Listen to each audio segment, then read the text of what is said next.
గుండెల మీద చెయ్యేసుకుని నిజాయితీగా కామెంట్ చేయండి. విజయవాడ సాయికృష్ణ కేసులో న్యాయం చేయగలిగింది ఎవరు వీళ్ళిద్దరిలో? 1 పవన్ కళ్యాణ్, 2 వైఎస్ జగన్. వీళ్ళిద్దరిలో ఎవరు న్యాయం చేసే అవకాశం ఉంది ఈ కేసులో? సాయికృష్ణ తల్లి ఈ కామెంట్స్ ఓపెన్ చేసి చూస్తున్నారు. ఖచ్చితంగా చదువుతారు ఆవిడ. ప్రతి కామెంట్ చదువుతారు. కనీసం 1000 కామెంట్లు చేయండి. ప్రజలు వీళ్ళిద్దరిలో ఎవరిని నమ్మమని ఆవిడకి సలహా ఇస్తారు? పవన్ కళ్యాణ్ న్యాయం చేయగలరు, ఆయన్ని నమ్మండి. వైఎస్ జగన్ న్యాయం చేయగలరు, ఆయన్ని నమ్మండి. రెండిట్లో ఒక్కటి మిస్ అవ్వకుండా ప్రతి ఒక్కళ్ళు కామెంట్ చేయండి. ఆంధ్రప్రదేశ్ రాజకీయాల్లో అలాగే న్యాయ వర్గాల్లో ప్రస్తుతం ఒక సరికొత్త అంశం హాట్ టాపిక్గా మారింది.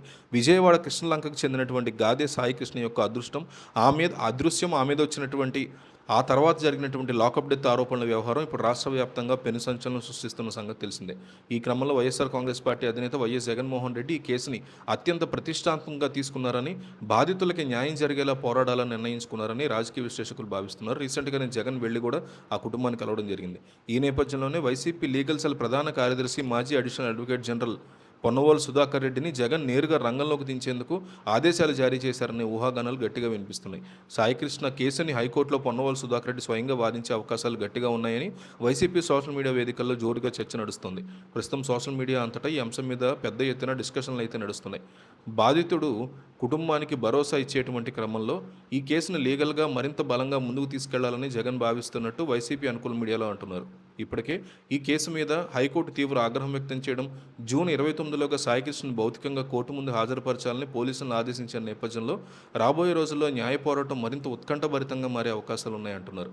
ఈ క్రమంలోనే సాయికృష్ణ కేసు నువ్వే వాదించు అంటూ జగన్ ఇచ్చిన ఆదేశాలతో పొన్నవోలు సుధాకర్ రెడ్డి పూర్తిస్థాయి ఆధారాలతో కోర్టులో గట్టిగా వాదన వినిపించడానికి సిద్ధమవుతున్నారని గుసగుసలు వినిపిస్తున్నాయి. పోలీసుల కస్టడీ తర్వాత ఒక యువకుడు కనిపించకుండా పోవడం, దీని మీద ప్రతిపక్షాలు తీవ్ర స్థాయిలో మండిపడుతూ ఉండడంతో ఈ కేసు రాజకీయ రంగు పులుముకుంది.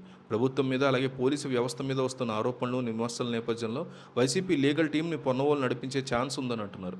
అయితే ప్రచారం ఎంతవరకు నిజమవుతుందనేది ఇప్పటికిప్పుడు ఖచ్చితంగా చెప్పలేం. అయినప్పటికీ గతంలో కూడా పార్టీకి సంబంధించిన కీలకమైన వివాదాస్పదమైన కేసులను పొన్నవోలు సుధాకర్ రెడ్డి విజయవంతంగా డీల్ చేసి ట్రాక్ రికార్డు ఉండడంతో ఈ సంచలన కేసు బాధ్యతలను ఆయనకే అప్పచెప్పే వీలుందని రాజకీయ వర్గాల్లో బలంగా వినిపిస్తున్నటువంటి మాట.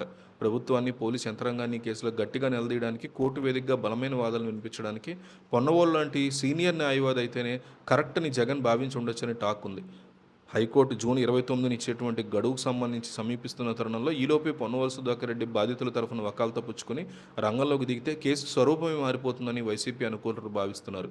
సోషల్ మీడియాలో హల్చల్ చేస్తున్న ఈ లీగల్ అప్డేట్ మరియు ఊహాగానాలు రాబోయే రోజుల్లో నిజరూపం దాల్చుతాయా లేదా అనేది వేచి చూడాలి.